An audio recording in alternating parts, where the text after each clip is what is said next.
എന്തായിരുന്നു ആ കൊലയാളികളുടെ ലക്ഷ്യം എന്ന് നമുക്ക് എല്ലാവർക്കും അറിയാം. ഏതെങ്കിലും എവിടെയെങ്കിലും എന്തോ സംഭവം നടക്കൂ എന്ന് പറഞ്ഞ് നടത്തിയ ഈ ക്രൂരത നിമിഷങ്ങൾ കൊണ്ട് മാത്രം രൂപപ്പെട്ടു വന്ന ഒരു നിലപാടിന്റെ ഭാഗമായിട്ടായി. അതിനു മുമ്പ് തന്നെ നമ്മുടെ ഈ പ്രദേശത്ത് കണ്ണൂർ ജില്ലയിൽ എപ്പാടും കേരളത്തിൽ പരക്കെയും ദേശീയ പ്രസ്ഥാനങ്ങളുടെ ആദർശം നെഞ്ചെത്തിയ ആളുകളെ തെരഞ്ഞുപിടിച്ച് വധശിക്ഷയ്ക്ക് വിധേയമാക്കാൻ അധികാരം ലഭിച്ചവരാണ് ഞങ്ങൾ എന്ന അഹങ്കാരത്തോടെ പ്രവർത്തിച്ചു വന്ന കൂട്ടരായിരുന്നു രാമേന്ദ്രന്റെ ഈ ജീവനം നയിച്ചത്. എന്തായിരുന്നു അവരുടെ കാഴ്ചപ്പാട്? ഈ ആളുകൾ സി കെ രാമചന്ദ്രൻ വർഗ ശത്രുവാണ്. സി കെ രാമചന്ദ്രൻ ഫാസിസത്തിന്റെ മൂടുതാക്കിയാണ്. സി കെ രാമചന്ദ്രൻ മുസ്ലിം വിരുദ്ധനാണ്. സി കെ രാമചന്ദ്രൻ വർഗീയവാദിയാണ്. സി കെ രാമചന്ദ്രൻ ഈ ലോകത്ത് എന്തെല്ലാം തിന്മകളുണ്ടോ അതെല്ലാം ചേർത്ത് വെച്ചാൽ എങ്ങനെയുണ്ടാവും, അങ്ങനെയുള്ള ഒരാളാണ്. ഈ നിലയ്ക്കുള്ള പ്രചാരണം സമൂഹത്തിൽ അഴിച്ചു വിട്ടുകൊണ്ട് ഇവർ ഈ സമൂഹത്തിൽ ജീവിക്കണം അർഹതയുള്ള ആളല്ല. അപ്പൊ ഇത് വേണം സംഹരിക്കുക. അങ്ങനെ സംഹരിക്കപ്പെട്ട 100ഓളം ആളുകൾ നമ്മുടെ ഈ ജില്ലയിൽ, കണ്ണൂരിൽ, തലശ്ശേരിയിൽ, കുത്തുപറമ്പിൽ, പാനൂരിൽ, പയ്യന്നൂർ ഭാഗത്ത്, അങ്ങനെ അനേകം പ്രദേശങ്ങളിൽ അനേകം നമ്മുടെ കാര്യകർത്താക്കന്മാർ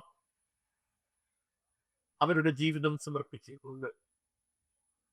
ആരാണോ ഈ രീതിയിൽ നമ്മുടെ കാര്യകർത്താക്കന്മാരെ, നമ്മുടെ സഹോദരങ്ങളെ കാലപിരിക്കയക്കാൻ വേണ്ടി മരണവാറണ്ട് തയ്യാറാക്കി നമ്മുടെ പുഴയെ സഞ്ചരിച്ചു വിട്ട് കിട്ടുന്ന അവസരത്തിൽ കിട്ടുന്നിടത്ത് വെച്ച് സംഹരിക്കാൻ ഒരുങ്ങിപ്പുറപ്പെട്ട ആളുകൾ, ഈ അവരുടെ അവസ്ഥ എന്താണ്?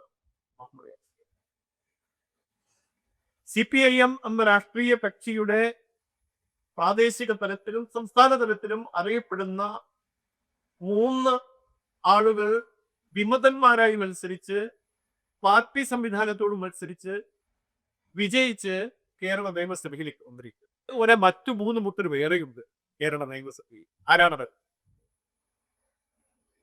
ഈ പറയുന്ന 3 പേർ ഉൾപ്പെടെയുള്ള ആളുകൾ, അവർ ഉൾപ്പെട്ട പാർട്ടി സംവിധാനം ഈ പ്രസ്ഥാനത്തെ നിലം തൊടിയിക്കില്ല. ഈ പ്രസ്ഥാനത്തിന് വേണ്ടി പ്രവർത്തിക്കാൻ സന്നദ്ധരായി വരുന്ന ആളുകളെ സ്വൈര്യമായി ജീവിക്കാൻ അനുവദിക്കില്ല.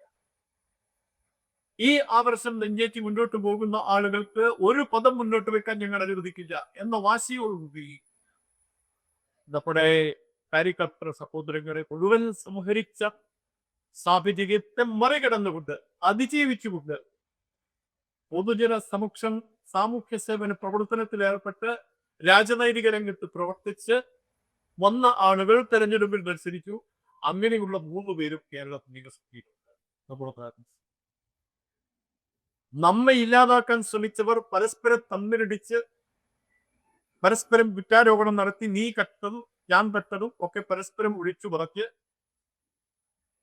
മത്സരിച്ച് ജയിച്ചു വന്ന ആളുകൾ ഒരു ഭാഗത്ത്, മറുഭാഗത്ത് ഈ പറയുന്ന ആളുകളോട് പടവെട്ടി ഈ നാടിന്റെ തനത് സംസ്കാരത്തെയും തനത് പാരമ്പര്യത്തെയും ചരിത്രത്തെയും എല്ലാ നന്മകളെയും പ്രതിനിധാനം ചെയ്യുന്ന മഹത്തായ ദേശീയ പ്രസ്ഥാനം, അതിനെ കണ്ടറിഞ്ഞ് അതിന്റെ ആരോഗ്യം വെച്ചെത്തി വിഷമങ്ങൾ സഹിച്ച് ത്യാഗങ്ങൾ അനുഭവിച്ച് സമർപ്പണ ഭാവത്തോടെ പ്രവർത്തിച്ചു മുന്നേറിയ കാര്യകർത്താക്കൾ അവര് ദൈവസഭയിലേക്ക് എത്തുക.